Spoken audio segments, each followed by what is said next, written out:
చేసిన వారందరికీ పేరు పేరున గణతంత్ర దినోత్సవ శుభాకాంక్షలు. ఇది మన జాతీయ పండుగ. మన భారతదేశంలో గణతంత్ర దినోత్సవం ప్రతి సంవత్సరం జనవరి 26వ తేదీన జరుపుకుంటాం. 1950 జనవరి 26న భారత రాజ్యాంగం అమల్లోకి వచ్చినందున ఈ రోజు గణతంత్ర దినోత్సవంగా జరుపుకుంటాం. భారత రాజ్యాంగాన్ని డాక్టర్ బిఆర్ అంబేద్కర్ గారు మరియు డాక్టర్ రాజేంద్ర ప్రసాద్ గారు రచించారు. మన భారత రాజ్యాంగాన్ని రచించడానికి 2 సంవత్సరాల 11 నెలల 18 రోజుల సమయం పట్టింది. మన భారత రాజ్యాంగం ప్రపంచంలోకి వెళ్ళిన పెద్దది. ఈ రాజ్యాంగం ద్వారా అందరికీ సమాన న్యాయం, హక్కు, విద్య, వైద్యులు దక్కుతున్నాయి. ఈ చిన్న అవకాశం నాకు ఇచ్చిన వారానికి పేరు పేరున ధన్యవాదాలు. జాతీయ పతాకాన్ని పింగేరి వెంకయ్య గారు రూపొందించారు. ఈ పతాకాన్ని తిరంగా లేదా త్రివర్ణ పతాకం అని కూడా పిలుస్తారు. జాతీయ పతాకాన్ని 22 జూలై 1947లో రాజ్యాంగ సభ ఆమోదించింది.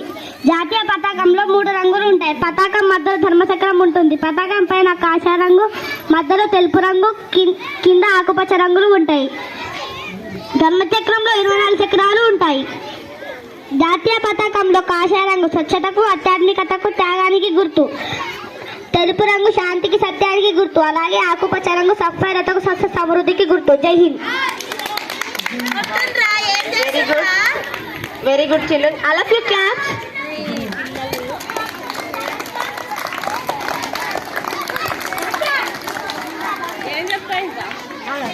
గొంతుని పెంచడం కాదు, నీ మాట విలువ పెంచు. Very good, good quotation. చాలా బాగా చెప్పారు. చూసారా, గొంతు పెంచుకోవద్దు అంటే అవసరం వచ్చేది మాత్రమే మాట్లాడాలి, పనికిరాని మాటలన్నీ మాట్లాడొద్దు.